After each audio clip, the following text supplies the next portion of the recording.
श्री शिवाय नमस्तुभ्यम। दोस्तों, स्वागत है आप सभी का एक बार फिर से। मेरे देवाधिदेव महादेव आप और आपके परिवार पर अपनी कृपा दृष्टि सदा सर्वदा बनाए रखे। दोस्तों, यदि आप अपने जीवन में सुख समृद्धि चाहते हैं, धन वैभव चाहते हैं, जीवन के हर क्षेत्र में सफलता पाना चाहते हैं, व्यापार में तरक्की चाहते हैं, नौकरी में प्रमोशन चाहते हैं, अपने बच्चों का भविष्य उज्जवल बनाना चाहते हैं, तो आप बिल्कुल सही चैनल पर आए हैं। यदि आप पहली बार हमारे इस चैनल पर आए हैं तो चैनल को सब्सक्राइब करके बेल आइकन जरूर दबाइएगा। दोस्तों, हिंदू धर्म में हर व्रत और त्योहार का विशेष महत्व होता है। शास्त्रों में प्रदोष व्रत का खास महत्व बताया गया है। प्रदोष व्रत हर माह में 2 बार, पहला कृष्ण पक्ष और दूसरा शुक्ल पक्ष को रखा जाता है। इस दिन भगवान शंकर और माता पार्वती की पूजा अर्चना की जाती है। ऐसी धार्मिक मान्यता है कि इस दिन भोलेनाथ संग माता पार्वती की आराधना करने से भक्त के जीवन में सुख समृद्धि आती है, हर कार्य में सफलता मिलती है।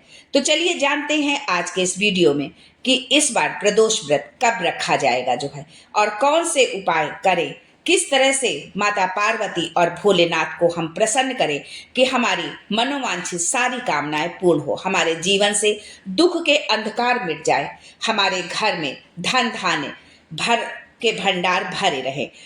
लेकिन आगे बढ़ने से पहले आपसे रिक्वेस्ट करती हूँ कि वीडियो को लाइक करिएगा, दोस्तों को शेयर कर दीजिएगा, और अगर आपने अभी तक चैनल को सब्सक्राइब नहीं किया है तो चैनल को सब्सक्राइब करके बेल आइकन जरूर दबाइएगा। दोस्तों, इस बार जो प्रदोष व्रत आने वाला है वो मई महीने का पहला और हिंदी माह वैशाख का अंतिम प्रदोष व्रत है। पंचांग के अनुसार वैशाख माह के शुक्ल पक्ष की त्रयोदशी तिथि 9 मई को दोपहर 2:56 से शुरू होकर 10 मई को शाम 5:29 तक रहेगी। उदया तिथि के अनुसार मई का पहला प्रदोष व्रत 10 मई को रखा जाना चाहिए। इसका महत्व और बढ़ गया है। शुक्रवार के दिन पड़ने की वजह से इस व्रत का प्रभाव और भी अधिक बढ़ गया है।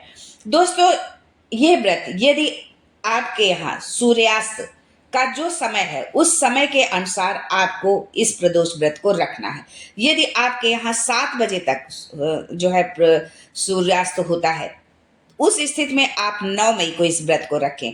लेकिन यदि आप ऐसी जगह पर हैं जहां पर सूर्यास्त जल्दी होता है तो उस स्थिति में आप इस प्रदोष व्रत को 10 मई को रखें। और 9 मई के दिन शुक्रवार पड़ रहा है, तो इस बार प्रदोष व्रत शुक्रवार के दिन है।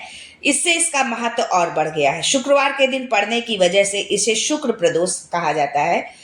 ऐसी मान्यता है कि शुक्र प्रदोष व्रत करने से भक्त के जीवन में खुशहाली आती है, शत्रुओं पर विजय प्राप्त होती है, जीवन के सभी संकटों से छुटकारा मिलता है, जीवन में कभी भी धन धान्य की कोई कमी नहीं होती है, आर्थिक संकटों का सामना नहीं करना पड़ता है। प्रदोष व्रत की पूजा विधि आप ये भी जान लें। यदि आप पहली बार प्रदोष व्रत रख रहे हैं तो किस तरह से आपको पूजन करना है प्रदोष का, ये भी जानना बहुत जरूरी है। प्रदोष व्रत के दिन आप सुबह जल्दी उठकर स्नान करें, फिर साफ सुथरे कपड़े पहन लें। इसके बाद भगवान सूर्य को अर्घ्य देकर व्रत का संकल्प लें।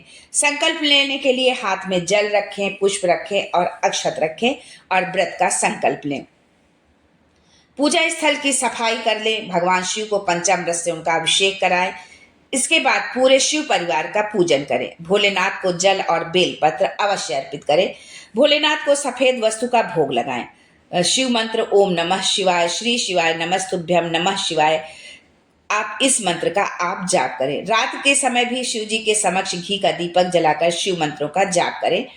रात के समय 8 दिशाओं में 8 दीपक जलाएं। प्रदोष व्रत की कथा का पाठ जरूर करें। प्रदोष व्रत के दिन रुद्राभिषेक करें, इससे पापों का नाश होता है और इच्छाएं पूरी होती हैं। शाम के समय पूजा स्थल और मुख्य प्रवेश द्वार पर दीपक जलाएं, इससे नकारात्मक ऊर्जा समाप्त होती है। मुख्य द्वार पर तो आपको सिर्फ प्रदोष के दिन ही नहीं, हर दिन आपको दीपक जरूर जलाना चाहिए। इससे घर में सकारात्मकता आती है और पॉजिटिव एनर्जी का संचार होता है। इस दिन शिव चालीसा और महामृत्युंजय मंत्र का पाठ का जाप करें। इससे मानसिक शांति मिलती है और रोगों से बचाव भी होता है।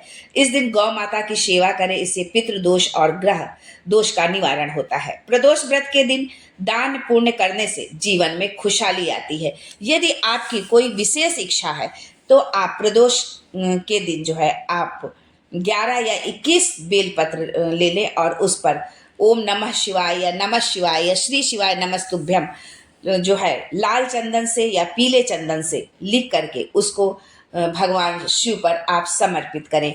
और चावल के 21 दाने लेकर, चावल के आप 21 दाने लें। चावल के जो आप दाने लेंगे वो जो है साबुत होने चाहिए, आखा चावल का दाना होना चाहिए। उन चावल के दानों को जो है आप अशोक सुंदरी वाले स्थान पर उनको जो है आप समर्पित कर दें। इसके बाद आपको कनेर के पुष्प लेना है। कनेर के पुष्प लेकर के आपको नंदी के ऊपर जो है समर्पित करना है। नंदी जो पैर नंदी का मुड़ा होता है उस पैर के पास आपको उन पुष्पों को समर्पित करना है। इसके पश्चात आपको अपने मन की कामना आपको बोलनी है। आपके जीवन में जो तकलीफ है, जो संकट है या जो भी परेशानी है, चाहे वो धन से संबंधित हो, शरीर से संबंधित हो, व्यापार नौकरी से संबंधित हो, संतान से संबंधित हो, पति से संबंधित किसी भी तरह की कोई भी जो भी समस्या है, वो समस्या आपको भगवान भोलेनाथ के समक्ष जो है हाथ जोड़कर उनसे प्रार्थना करनी है कि आपकी उन समस्याओं को वो दूर करें। नंदी जी से आपको प्रार्थना करनी है कि आपकी जो समस्या है, आपकी जो अर्जी है, वो शीघ्र भगवान भोलेनाथ तक पहुंचाएं जो है। इस तरह से यदि आप इस उपाय को करते हैं तो प्रदोष के दिन यदि आप इस उपाय को करते हैं तो आपको शीघ्र ही जो है इसका लाभ जरूर मिलेगा। बशर्ते आपको पूरी आस्था होनी चाहिए, पूरी भक्ति के साथ, विश्वास के साथ आपको इस उपाय को करना है। यदि आप इस उपाय को करते हैं तो जीवन में आपको कभी भी जो है किसी भी क्षेत्र में हार का सामना नहीं देखना पड़ेगा। आप जिस कार्य के लिए भी जाएंगे सफलता आपके कदम चूमेगी। यदि आपका कोई कार्य ऐसा है जो बहुत समय से रुका पड़ा हुआ है तो उसके पूरे होने के जो है पूरे होने लगेंगे, उसके आसार बनने लगेंगे पूरे होने के जो है। यदि आपका धन कहीं पर रुका हुआ है, बहुत समय से वो धन मिल नहीं रहा है, तो इस उपाय को करने से वो धन भी आपके पास जो है वापस आएगा।